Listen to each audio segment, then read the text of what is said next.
आउ मात्र किछि समय अपेक्षा बारवाटी हेब महा लड़ई इंडिया इंग्लैंड मध्य द्वितीय एक दिवसीय मैच को नहीं एवं समस्त मध्य बेस उत्साह रही। बर्तमान आम रहीचु गेट नंबर 9 गैलेरी नंबर 1 रे जो दर्शक माने टिकेट काटते से बर्तमान एंट्री करा जो मैंने गैलेरी मध्य को जीवे 1 नंबर गैलेरी ये हूँ गेट नंबर 9 यही बाटे से भर को प्रवेश करेंगे और चेकिंग जहाँकि कौन प्रकार पानी बोतल विभिन्न सामग्री नहीं जापर ना कॉइन नहीं जापर ये देखते सीधा टीम इंडिया खेलाड़ी मैंने बर्तमान जाऊँगी स्टाडियम भर को उभय पार्श्वर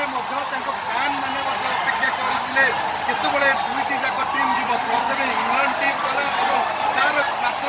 किसी समय भितर टीम इंडिया खेलाड़ी मैंने बर्तमान जाऊँगी स्टाडियम भर को ये देखते समस्त मध्य उत्साह रही है एक्साइटमेंट अच्छा बहुत किसी पचारनी समस्त मध्य उत्साह रही आज किसी प्रतिक्रिया नवा केते उत्साह रही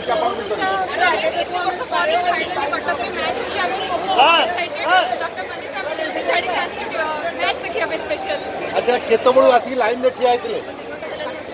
अच्छा गैलेरी मध्य को प्रवेश करेंगे केते उत्साह रही आपन फेवरेट प्लेयर किए क्या देखा बेस विराट कोहली आप आशा कर कारण विराट खेलिए चान्स पाइबे कारण नागपुर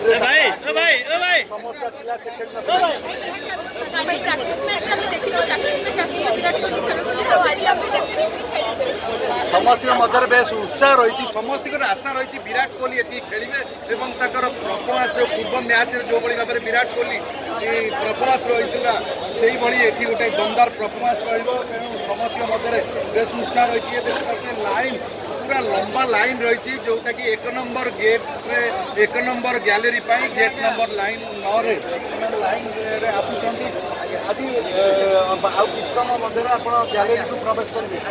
उत्साह रही बहुत प्रकार उत्साह रही विराट कोहली रोहित शर्मा बहुत बढ़िया आज खेलेंगे विराट कोहली आज खेल पारे आशा अच्छी खेल भल लगे आज इंडिया जित सारा इंडिया जितब और सीरीज हाथेब समस्त गोटे लक्ष्य समस्ते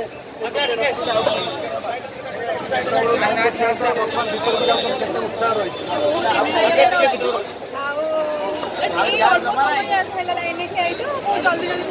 अच्छा व्यवस्था केमती रही भीतर को जो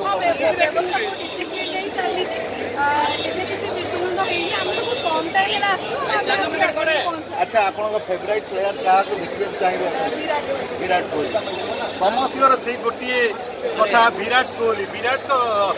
बैट रु गोटे बड़ इनिंग्स देखा समस्त आशा रही कारण नागपुर मैच